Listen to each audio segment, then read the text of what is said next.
saw that. They've been here the whole time. Welcome back to another episode of the Bible's Funny Podcast with Tim and Anthony. Yeah. Hey, you. It's good to see you guys again. I feel like a lot has gone on. Just a little bit. From our last From the last time. Yeah, we had a hurricane or two. We had a couple hurricanes. I went on a trip. You went on a trip? I did go on a trip. My goodness. I know. It's been a long time. Lots has happened. Mm-hmm. So we have some stuff, I guess, to discuss here at the front. I want to say thank you. People reached out to the linemen. To the linemen. To the linemen. First and foremost. The linemen and women. The linemen. Who got our power back on. The power is back on here. We're able to record. I want to say thank you to the people that reached out. We did have people reach out, Tim. I don't think I forwarded you any of the messages, and I should have. People just checking in, see if we were okay. They know where we're from. And it was two hurricanes back to back. It's not any fun. It was fun for me. I left. I had a great time. You did leave. Yeah. We ended up evacuating for the second one, but it's not a fun time. A lot of our Floridian brothers and sisters and family members, we're all family. Do you think the lions, not sheep people, stayed?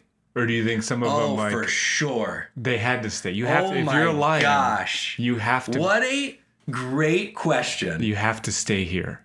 Because you can't follow other people away.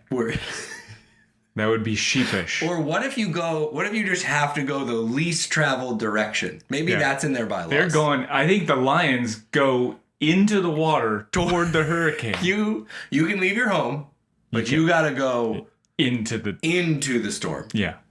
But otherwise you're a sheep. Sorry, it's sheep season. Sheep season. The season of the sheep. Yeah, is the year of the sheep on the Chinese calendar? Yeah. It's gotta be. Tell me why I didn't feel like I could say Chinese calendar. They've got a calendar. Just very reasonable.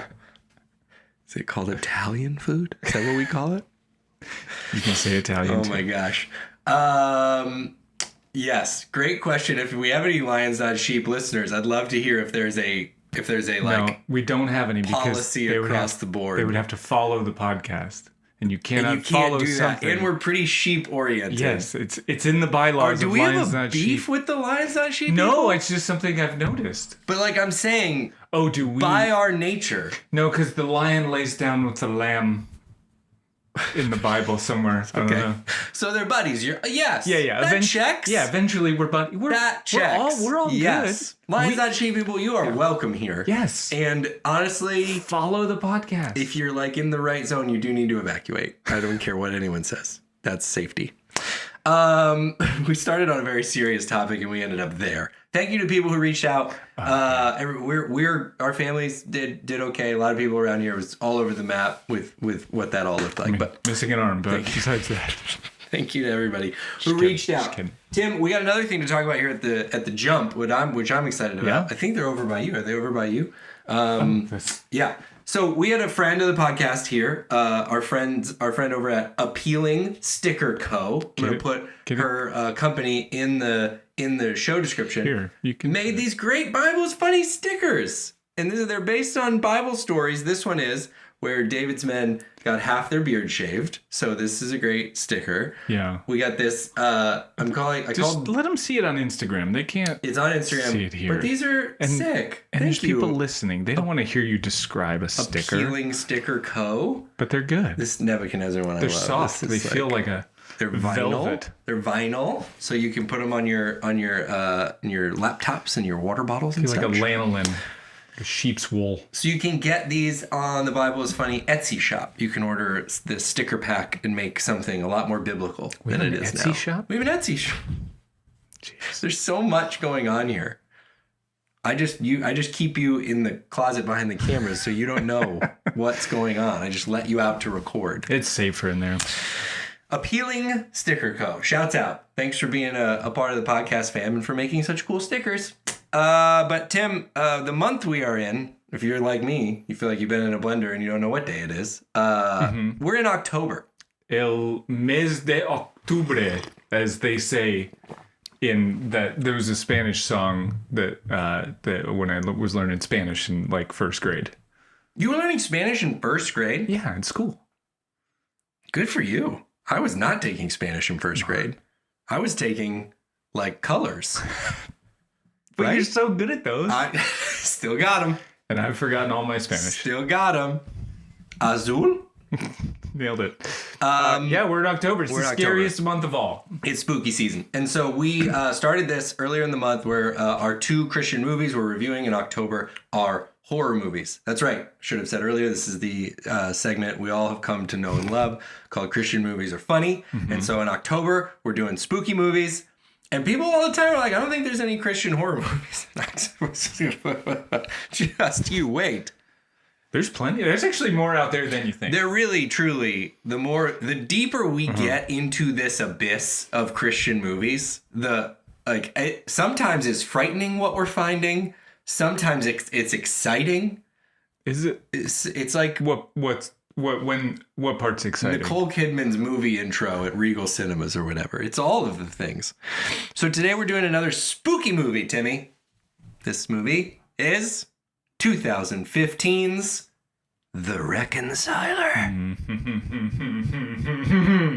Sorry. The Reconciler. Yeah. Tim, what do the people need to know about The Reconciler? Let's start with this film was directed by a man named Sean Justice. Yeah, that's No way. Yeah, no way it's his real name. Related to David? Could be. But I don't think it can be his real name. It is written by Sean Justice and Scott Galbraith. Okay. Who we'll find later in the movie. Starring, and I'm just going to name these names to be nice, but you've never heard of them or seen anything they're in before. I promise. No offense.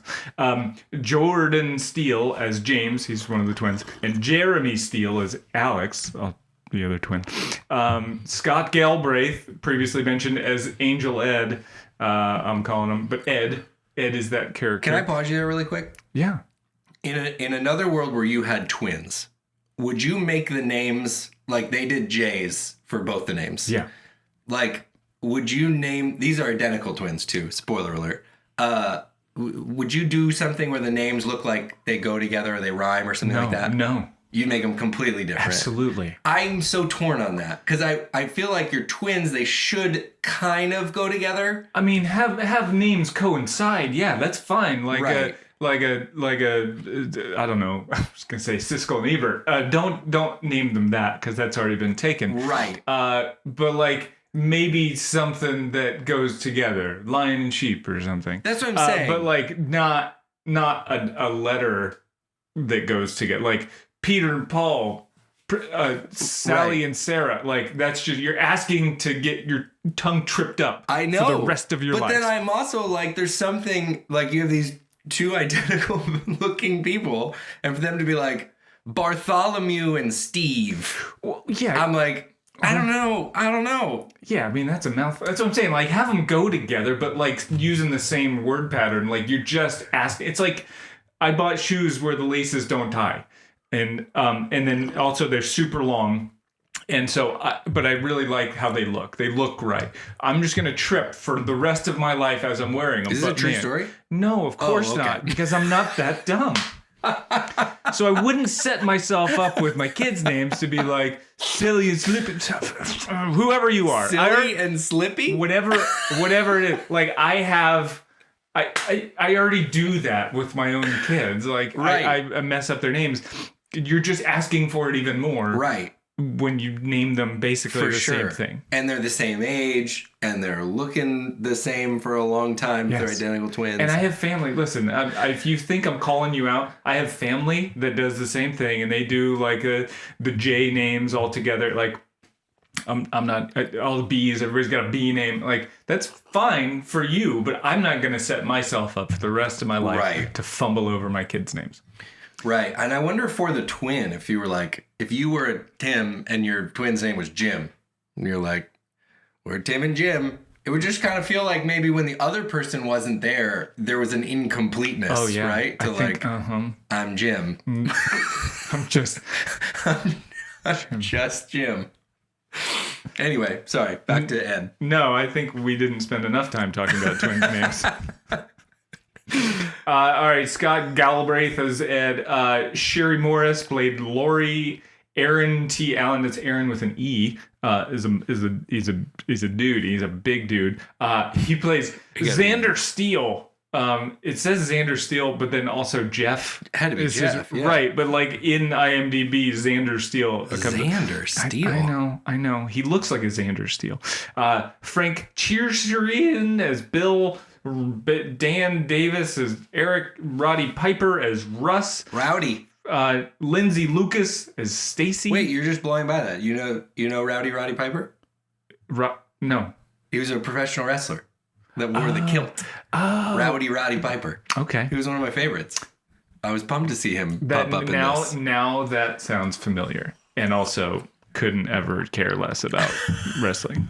Why do I feel like that's not... There are multiple professional wrestlers that like find their way into Christian movies. Am I wrong in that? Do I feel like I've seen one before in this segment? Well, we did The Masked Saint. Well, and he was just a wrestler. Just a wrestler. Right. Just a plain wrestler. I think there was a professional wrestler in that, though. Probably. I think it's an option when you're fading in your professional wrestling career and you're looking at what's next. Well, you're an entertainer at heart. Right. Clearly. And you're like not The Rock, probably. So you're like, that option's not open. But Christian movies. I could be anybody can do those. Some work in Christian movies. Yeah. All right. So that's kind of, there's so many people in this film. And you never heard of any of them. So sorry. I can go on, but I'm not going to. Well, there were people in this movie. There were. That is something I think the viewer needs to know. That was going to be one of my high points. Because I was struggling to find any others. Okay. So that's kind of some of the background. Do you want to give a little IMDb? Yeah, the synopsis. Hook? Yeah, so their story, the IMDb trailer story is an intriguing stranger tries to bring friends and family members who have been torn apart together again. As he tries to get others to reconcile their differences, his motives still remain a mystery. Okay. Yeah. That's a read. That's one take on it. That's a take. Okay, well, let's... What do you got? I'm going to do a couple things. First, I'm going to say to someone who might be this is their first Christian Movies Are Funny podcast, I like to say, here's what we do here. We consume these movies and we discuss them. It's a very highly scientific process we call consume and discuss. We watch the film, we gather here and talk about it. What we don't love to do, we just don't live for this. It's watch these movies. Is just to tear people down for the sake of tearing people down. Yeah, we don't love that. No, Tim does a little bit. I don't support it. There's always a reason when you need to tear someone down. So, I just like to throw in here, I don't ever want, because people watch things and you're like, I don't want to end up on one of the people making fun of my stuff. Just go out and make your stuff and put your whole heart and soul into it, and maybe talk to some people who have done it and are good at it and get their input as you're making it, and that will make you even happier with your finished product. But, we're not here. We just don't I always like to throw this in because we don't like to critique people just for no good reason. But this movie was put into the world and we consumed it. We're just here. And now we're here to discuss it. We ate it up. We ate it up. For free on YouTube. For free on YouTube. We'll put the link in the show notes, and that's a good transition to this next segment, which is a little bit of a more thorough synopsis I'm going to give to the viewer that maybe has not seen this movie or saw it a long time ago, 2015. It's 9 years ago. You probably saw it opening day in theaters, and then now it's like, oh yeah, The Reconciler. I did see Roddy Piper put his hands in the Hollywood Walk of Fame after filming this. So I'm going to give a more thorough synopsis. What that means is there will be spoilers. I've already given one. The twins are identical. So there will be more detailed spoilers to come. They could be fraternal twins that just look really alike. That's an option. I guess that's true. I haven't done a DNA check. Yeah. Maybe it wasn't even a good spoiler. That's because it was in the earlier segment. False spoiler. This plot twist. Misdirection. That's what this movie's all about. What we're going to do now is give actual spoilers. So if you would like to watch this movie, the link is in the show notes. You can watch it, be even more kind of up to speed with everything. But I'm going to give spoilers now here in just a second. If you want to go watch it, do it now. If you're going to hang out, just hold on for 1 second. Okay, we're back. So either you're back or you stayed with us. Welcome back. This is the synopsis of The Reconciler. There's a mysterious character at work in the city. You have to do it with that voice? Kidnapping people, knocking them unconscious, holding them hostage, putting their lives in danger. No one knows who this psychopath is, but they call him The Reconciler. Pretty good. When the Reconciler's victims wake up from their unconscious haze, they are faced with a set of mysterious messages, clues, and a challenge, each one more dastardly and disturbing as the next. Twins James and Alex are forced to have a chat. Detectives Bill and Stacy agonize over whether or not to share what's bothering them. And father-son duo Jeff and JR have to decide whether or not to face the perils of a well-trodden public park trail and take a hike together. While the Reconciler's terrorizing the city, a renowned wedding journalist is writing a story about prayer being taken out of schools. Anyway, James and Alex become friends again. Jeff heroically saves JR's life twice, and Stacy and Bill discuss Bill's recent promotion, and they are all released from the clutches of the Reconciler, who we find out is God? Just an angel. God, maybe? That's the movie. That's it. That sums it up. Man, it's like Saw meets therapy. Yeah, that's like fair. Where your couples therapist is like, yeah, you can't leave the room until you talk about That is it. But you're locked in here until you talk about it. You're locked in. You only have 1 week to have talk. a talk. You have 1 week locked in this room to have a discussion about like what's bothering you Your with the other person. supplies will run out if you don't share your feelings. For some people, it's harder than others. Like it's kind of scary. In a way, it's its own kind of horror movie to have to share what's really bothering you. Terrifying. Wowza. The Reconciler. That's the movie. Tim, yeah, let's dive in. I want to start with observations that I had, just service observations. One, Detective Jim, he looked like a cross between Jimmy Fallon and Christopher Reeve. Okay. Superman. Yeah. And also like Chris Pratt. There was like I got a little Chris Pratt voice in there. He was definitely the whatever this like Hallmark movie thing is, where you look at him and you're like, you're somebody? No, you just look like somebody. You like sort of looks like somebody who people consider attractive. But it's like the idea of like you look at it quickly and you look away and you were like, oh, I've seen that guy. But no, I think that was Jimmy Fallon. No. Wait, oh no, it obviously wasn't Jimmy Fallon. But for some reason, when I looked really quickly, it might be Christopher Reeve's son. No? Yeah, good observation. I received that. Yeah. And then also what you mentioned, we're still talking about prayer being banned in schools, which that's still a topic that we think happened. And even is refuted in the movie. Right. Like there's like a better point is made. Right. Really right away. Like they took prayer to schools and the guy was like, oh no, kids still pray in schools. Yeah, no, it's cool. Well, institutionally?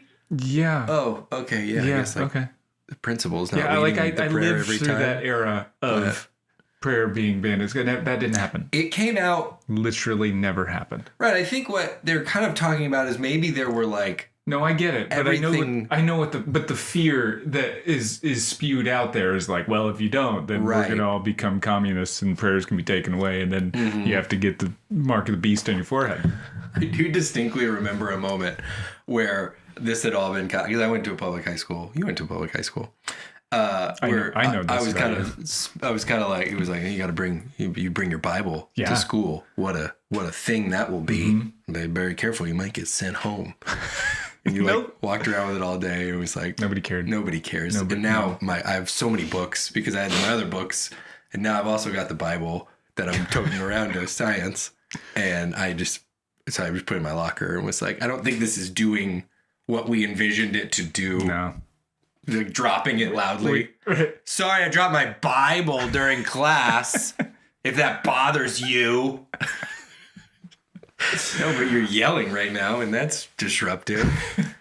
All right, let's get into this. Yeah, it came out. They were asking the questions, and they were getting the answers. One thing I didn't have anywhere else. Well, we'll just dive into it. What was something that was shocking to you, Tim?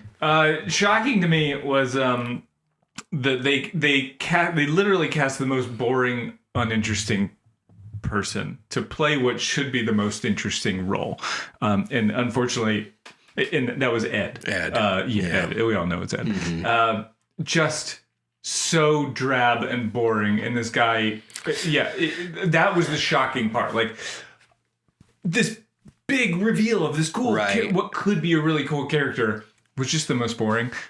Also, kind of did, after looking at it, I realized that he's the co-writer along with the director of the film. Yeah. So he's gonna cast himself in this role. Guys, if you're making a film, if we can segue, if you're making something, maybe don't like cast yourself as the main character. Maybe don't do that. Right. And only here's why. Because nobody is gonna be there to like critique you or tell you like, hey, you're not doing this very well. Yeah. Or this needs to be better. It's a good word. It's same thing with like writing. If you write it and direct it, like have some people look it over. Somebody should be able to. Was this written well? And if somebody says it's not, then like don't go, well then fine, I'm just gonna direct it myself. Right. And I'm gonna act in it. Right. And nobody wants to edit. I'll edit this movie too. Right. Like something along the way should say like, hey, just a little litmus test that says like, hey, maybe I shouldn't do this. Right. Maybe I should do it differently. And this is a good lesson that people, it's not, Christian movies fall prey to this a ton, but more recently, Jennifer Lopez comes out with this movie. She kind of like writes an album and wants to do a movie, and like everybody's kind of like, J-Lo, you can't tell her I would not do that. I wouldn't tell her no. But she ends up pushing through and doing it, and I gotta tell you, I watched half of it because I couldn't finish it, and I was like, J-Lo, that was good advice, probably. Or you got to get other people like to help you kind of tweak it. So that's a good word. You know, we talk about people making stuff, and you just need people chiming in. Anyway, that was more shocking to me. What about you? Ed, I just want to quickly say, Ed had all the energy of like there's a person at the churches I grew up in where they end up doing a lot of like the VBS acting, and it's not good, but they're willing to do it, and every year you're kind of like, we gotta maybe figure something else out for that. But then you realize like nobody else wants is to do like doing all the rehearsals, and so Ed's back up there again, and it's enough to kind of do it. But it's that was the big energy I got from Ed the whole time. What was shocking to me was that this movie came out in 2015 and Saw came out in 2004. 11 years. It took them that long. Like, if you're going to bite off of it, and people were done with Saw by this point. Saw was on Saw 8 at this point. And you're just now doing your Saw, like, knockoff? Like, even as, okay, we're in the Christian media space, we're Christians, we know this practice where sometimes we see a cool thing and we bite it, and we're like, we're going to do our version of that. We're going to do the Christian version. But it's got to be faster. At least it's got to be faster. Like, this guy had to be going to be like, yeah, it's like Saw. And you're like, oh, yeah, I remember that. I remember that from a decade ago. That was, okay. I mean, to be fair, though, it's the same. Maybe they only saw 8, like, just now. And they're like, oh, that's what we should do. That's the one. That was what was shocking to me, was if you are going to, like, sort of take and twist, you got to do it faster than 11 years. I like that our horror movie that we're watching, the only shocking things we get have nothing to do with like the actual story or what happened in here. No. Sorry, guys. No, it's not that shocking. No. I mean, this was straight line. They made a Christian movie that's sort of loosely based on Saw. It's quiet. You're like, yeah, that's what it was going to be. What was a character you wanted to see less of, Tim? Oh, Ed, obviously. Yeah. Ed, always Ed. He's just smug, like, he's just terrible. He's just bad. That's it. Well, I got nothing else to say, but like, it was bad. You started by saying maybe the bad guy, and I was like, yeah, that was kind of my impression. Was like, are you the bad guy or are you the good guy? Well, I mean, that's the point of the film. Is like he's the one getting people in this room to make them reconcile, but he's doing it against their will, so it seems bad. But then it turns out... And it objectively is bad, because you're kidnapping and holding people hostage. Right. So as the viewer, you're just like, at the end, and there's also this like deception where he's on the cane, and then he kind of chucks the cane, and you're like... That was the big reveal. So you're like, oh, God, lying, and then he has this like dastardly smile as he approaches. I'm like, I'm so confused. No. Are they... honestly, my brain was kind of going back to like Eternity House things or the Judgment House thing. I was like, are they in hell? Is that going to be the twist? That he's like, it's too late, you died. Yeah, it did kind of give me some like Lost vibes. Right. Of like, oh, I don't know what kind of reality I'm in. You're in a quasi. But it wasn't that interesting. Nope. He was an angel. And somehow had a worse ending than Lost as well. Yeah. Okay, a character I wanted to see less of was Jeff, the dad. He is, first of all, a believer in Lions Not Sheep. He rocks Lions Not Sheep apparel. The actor that plays Jeff. I think that guy has eaten a lion. Like you bet. I think he's a lion. He put on human skin and then he wrapped it real tight. If I was ever to bet on anything, it is that the actor that plays Jeff owns at least one Lions Not Sheep shirt. I would bet so much on that fact. That guy drives a Hummer. Hummer, yes, for sure. And he could bench press me and you at the same time. Oh yeah, massive individual. Visually, I get if you're making a movie, he's certainly like a character that demands attention on the screen. Problem was his talking. You have to act. You do have to talk and deliver lines, and he was very all over the place with his line deliverance. And I just was writing down everything he said. He at some point his son is like, Dad, I just want to spend more time with you, and he's like, hold on there, JR, I have an important job to do. He works in the military. And JR is making like good points about saying like, yeah, but other dads come back from leave and then they kind of want to play catch and they want to see their kids and stuff. And he's like, but I'm a soldier. And you're like, yeah, I just need something else, Jeff. I need another tone. No, that's good. That's a good take. He also had there was a very thin chain holding him and his son together that he couldn't break. I think he could have just bit the chain. He's a massive fella. Yeah. And they show him like go to smash it, and then they're walking. He can't. They're still tied up. No. Okay, give me a character you want to see more of. Oh, this is a good one. The old lady that was feeding the fish. 100%. Emma Davis, they called her. Okay, she seems sweet. Here's my thing, though. She seems sweet, but I think she's got a dark secret. I think she's actually got something like going on. She's like mysteriously, she's got lemonade and ice just sitting there, ready for her and the reporter. Right. Hasn't melted or anything. And then like the newspaper article, like she's introduced as Emma Davis, and then the newspaper article says Emma Zimmerman. So like there's something going on here. She's hiding things. She might have been the most scary person in the whole film. Yeah, I respect that. On that point, I wanna bring something for evidence. Oh, it's on my other computer. I don't have it. I'll put it up on the Instagram story. They did a they flashed to a newspaper article, the one you're talking about with her name. Did you pause it by any chance? Oh no. So they changed I tried to get through the movie as fast as I could. They took like a whatever like thing, and then they adjusted the headline and they put her picture in it. But they clearly left the body of I caught a couple words of the article and was like, what is that? I don't understand what they're doing with that. And it was just a completely different article. So again, just picture it's a movie, it's going, and they showed this clip really quickly. It's meant to just pass. But they left all these words, and it was about a mall, teenagers hanging out at a mall and committing felonies or something. It was very why would you do all that work and then get to that part and just not finish the job? Because nobody's going to pause the movie Yeah, that's fair. You're so judgmental. That's what you are, Anthony. That's fair. I did think she was fascinating, and she had a line too. She just dropped where she said, "I was just a young girl during World War II." Just her diving in on World War II. Was she your favorite character? No, she was not. My favorite character was Rowdy Roddy Piper, the newspaper editor, for a couple of reasons. One, I watched professional wrestling when I was a kid. I always liked Rowdy's bit. Also, I just thought the whole newspaper setup was great to me. You start with this journalist who's writing. The family. This fella married the beautiful Sarah. No, the elegant Sarah. Like it's just it was a magazine. This was a magazine. Magazine. Sorry, it wasn't his favorite magazine.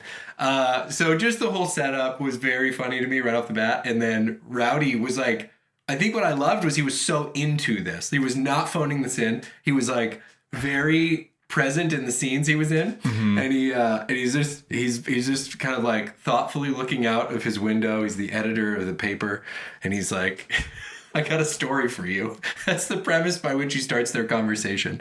And he says, I look around, I see battery-powered cars, solar panels, equal rights. I can't even finish it. The line is, I see battery-powered cars, solar panels, equal rights. That's what he's pontificating about as he looks out over the world. But then he continues on to say, but people are sad, I guess. Well, no, he's talking about the gray area, gray, like not black and white morality, this like gray of, which is directly connected to the battery powered car. You can clearly see how we got to there. So then she sort of justifiably at the end of that conversation says, so what do you want me to write about? And he says, what I just said. Right. I heard that. I was like, you are a terrible boss. You have no idea. Like, I've been given direction like that before and gone, I just asked you what I'm supposed to do, and you didn't. Clearly, I don't know what I'm doing. Right. And you just said, yeah, just do what I just told you. Well, clearly you didn't communicate that well, and I asked you for clarification. But yeah, he was really into that. She comes in, and she's crying, and he says... Stop your crying. This is a job. Right. He's like super intense as a boss. Anyway, I'm glad you liked him. I was like, this is the guy. This is the spin-off movie I want from this is the Rowdy Roddy Piper newspaper editor. All right, give me it's going to be tough, but try to find a low point. For me the low I don't know. The sort of dad speech from the Reconciler, as he's like on the recording as he's talking to the cops, and this like he essentially what he's doing is putting people in timeout until they can hug it out. Right. Also, I realized, kind of back to what I was saying about Ed, that voice was the director, Sean Justice. Oh, the voice of Justice. Yeah, that's why it was all so bad. Like it was so that part was just. It was both communications for me too. It was that one and the notes that the twins get, because when I forget if it's Alex or James, the one that starts in the box and has to be discovered, his note starts with, "Sorry, I had to put you in a box." Right. You didn't, but okay. You didn't have to. There's no reason you had to. Oh my gosh. When he was like checking his pulse through, he's like covered in a sheet, this like shroud in a box. Yeah. And he's like, he checks his pulse for, I don't know. I don't even know that he checked his pulse, but he's like, oh, he's alive. He's alive. Yeah. You just found a body in a case, a suitcase that you're sitting on, a trunk. And you're not more shocked by this? No. Well, certainly Ed wasn't. But at least act like it. It was a tall order to get anyone involved to act, unfortunately. In this particular film. My low point was, that was mean, I'm sorry. That was my low point was it was very much that. I had that written down, but then also just so they did another reveal of the woman writing this article that Rowdy Roddy Piper sent her on. She is revealed to be the mother of Jeff and JR. Right. And it was just the most lackluster reveal. And in fact, just opened more questions. So Jeff and JR were like abducted for seemingly some amount of time and left up on this big mountain. She's got no idea where they are. They talked about Jeff not being like present at home. She was totally chill with him. Like Jeff and JR had lots to talk about. She's kind of like, hey, look at my guys wrestling each other, blah, blah, blah. It just was like, this reveal somehow made this story significantly worse. My little point, there's a million notes about this woman, her mother being involved in the church and being this great person and blah, blah, blah. And I kept waiting for when that was going to materialize. No. And it was just it was like these stories tried to kind of get together, or you thought maybe they would be strewn together. They weren't. They're not just just little firework, and then it just didn't go off. Yeah. That's a good. And there was a cool little picture on the side of the box that had like flaming dragons, and nope, they just didn't go off. Oh boy, high points, Tim. Best moments. The best moment for me was one between the dad and the son, like as they're realizing they're trapped together or whatever, and one, like that whole relationship, how they interacted with each other was so awkward. And, like them horsing around when they're like pretending to wrestle in the house, like after they've made up for not talking for a decade. That was funny. But when they're handcuffed together, the dad's like, hey, we just woke up in the middle of the woods, handcuffed to each other, and I want to break the handcuffs so we can get out of here. And the son goes, you really hate spending time with me that much, don't you, Dad? Yeah. No. I love my kids. I don't want to be handcuffed to them. Right. I think that's sort of just a reasonable next step. Yeah. That's it. But anyway, that made me laugh out loud. That was very funny. I did laugh at that. I also have an honorable mention. Oh yeah, but I want to let you do. I mean, I kind of want to let you go on. My high point, it ends in a question mark, and it was the focus on journalism. One guy's a reporter, the other person's a reporter. That was the best I could come up with for a high point on this particular film. It was really tough, guy. I mean, if you listen here, I feel bad because I like to shine a light in some areas. And I was like, I don't know with this one. There was a song in the middle that somehow was it 20-minute long song? It was a whole song. Just like the speech with the pastor, like, good heavens. It was an hour and 26 minutes, and it could have been 40. I mean, Bill and Stacy, honestly, as I want to sit here for a minute. There was some tension there. There was definitely tension that was not addressed. Mm-hmm. I mean, that was like the obvious. I have a feeling they kind of... That's what's between you. Well, they're like, just tell me what's bothering you. And she says, I can't stop thinking about it. And then you're like, okay, there was a kiss. She got there was pregnant. Something. And then it was a promotion that he got. She felt like she should have got. Why? Oh, it was a promotion. Which also, there was another great scene where you just clearly like had to find a location to shoot her real quick. She's contacted by somebody who's trying to solve this case, and she's just looking over a body of water with binoculars. Yes, the most. Put her at a desk. That would look more detective-y than her standing out in the open, like she's binoculars. Like a private investigator. Across a lake. Yeah. What are we... Well, I'm glad you mentioned that because it does bring me to my honorable mention, high point, which was sort of a honorable mention of character to see more of too, was that detective that she was talking to. Yeah, the chief. Right, whatever he was. He's listed as Detective Tilton. But he reminds me, did you ever see the movie Stuck on You? Yeah. With Matt Damon and Greg Kinnear. Directed by? Farrelly Brothers. Anthony and Joe Russo. Oh, was it? I thought they were... Anyway, doesn't matter. It does matter, but not to me right now. Shouts out. Detective Tilton, he reminds me of Morty, the guy's agent who zips around on the little hover around. Yes. But just kind of nonsensical reactions to everything. and because he's the one who answers the phone call. I think when the mom is like, my kids are missing, the James and Justice or whatever. she's like, basically was like, hey, my kids are missing. And he goes, okay, I'll be in touch. Like, he doesn't get any info. Oh, good to know. All right, I'm on it. Talk to you later. And then at the end, he catches both of the brothers in the warehouse, and he like pulls a gun on him. He's like, freeze! Who are you? And brothers like freak out. Yeah, and one goes, I'm Alex. He's James. And the cop goes, twins? Yeah. That's it. That's the end of that. Twins? Twins? Why is that the first question? You just pulled a gun on two people and you're like, you guys are twins?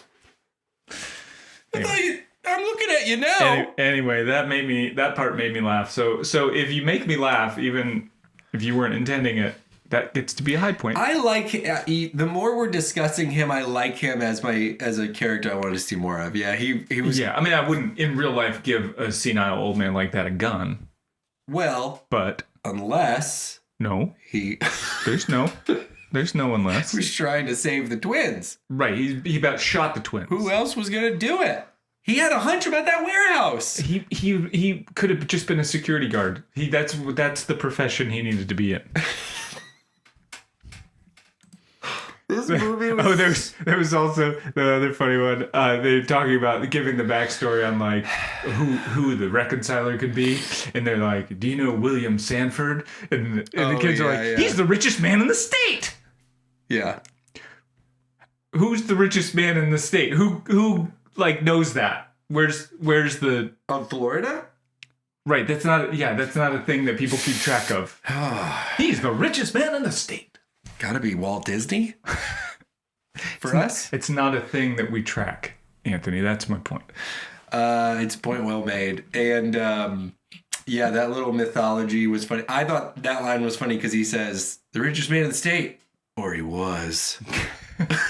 Until he died. Then again, it was a movie of misfired fireworks. Because you get this like, yeah, but he had an estranged son who was out there and the whole family died and he was supposed to be on that flight. So you're like, intrigue. Okay. Never pick up that story again. No. And they kind of laugh at it at the end. Ha ha, that was all a lie. Like, oh. Because that was kind of interesting. Cool. Oh, were we all dreaming this too? That part was like kind of like had an emotional thing to it that would have made sense. But okay. I guess we're done. Just abandon it. Who needs that? Dude, this movie was tough. This movie was tough. There's people watch this and they think it's all fun and games. I want to hear your rating. Because we haven't done that yet. I'll give you my rating. You're usually more generous than I am. I'll give you my rating. And it doesn't sound like you're going to be. I thought I had something else on the guy at the end and the twins and I lost it. No, you didn't. You didn't have anything more on this movie. The richest guy in the state is very funny. Okay. Let's give a rating. I want to hear yours. I gave it a 0 out of 5. Wow. I couldn't bring myself to give it any more than that. I mean, you're not wrong. I gave it a 0 out of 5. That's rare. That is very rare. No matter how bad the movie is, Anthony doesn't usually go that low. But I respect it. You got to call a spade a spade. I'm looking for something charming. I'm looking for something more B-movie feel. I just missed on everything. Right. It was sorry, go on. It is. I'll say something fun about this movie. This should have been my. You don't have to say something. No, because it's real. If you go online and you look at the reviews, this is what's online is a website. The richest man in the state has developed a program called the internet. At least he was. You can read the reviews, and there's a group of people that have written very funny reviews for this movie. Oh. Where on IMDb? I think it showed up on IMDb. I got to reading a couple of them, and they were like the one guy was like, "I feel bad for everybody that does not understand the like highly intellectual humor in this movie." And it's like paragraphs, and multiple people have written essays that are like funny reviews for this movie that are just like they're not like us, listener, viewer.